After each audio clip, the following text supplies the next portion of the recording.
ত্রিপুরার প্রদেশ বিজেপি সভাপতি নির্বাচন নিয়ে বিধায়ক জিতেন্দ্র চৌধুরীর বিস্ফোরক বক্তব্য।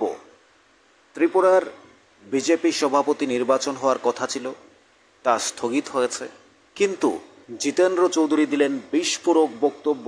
শুনুন তিনি কি বলছেন এই নিয়ে। নির্বাচনের কথা ছিল, নির্বাচন তো হয় কোন রাজনৈতিক দলে বা কোনো সংগঠনে সম্মেলন করে, সে সম্মেলনের প্রতিনিধির মাধ্যমে ভোটে হোক বা হাত তুলে, কিন্তু আপনাদের তো শিরাওয়াজ নেই।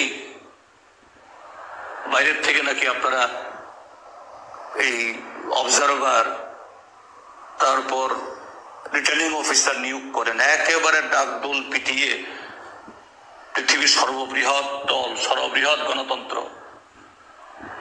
কিন্তু কি হলো, সেই মে মাস থেকে শুরু করেছিলেন গত বছর, আরেক মে পার হয়ে এখন জুন পার হয়ে যাচ্ছে আজকে,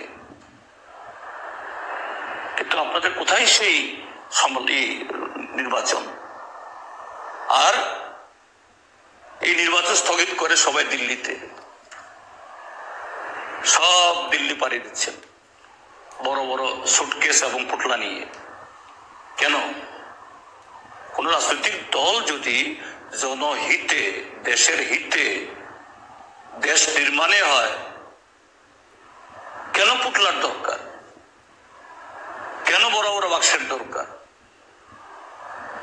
আমি বলছি না এগুলো, কে বলছে? মুখে মুখে জনগণ বলছে, আপনাদের সমর্থকরা বলছে, পত্রিকা বলছে।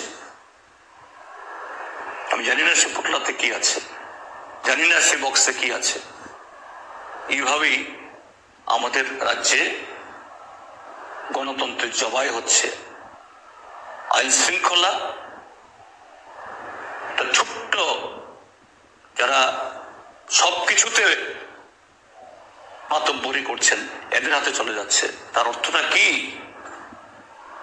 এই রাজ্যের ৪৪ লক্ষ মানুষের বাঁচার অধিকার, জীবনের অধিকার, রোজগারের অধিকার, শান্তিতে থাকার অধিকার, বুদ্ধার অধিকার আজকে বলুণ্ঠিত হচ্ছে।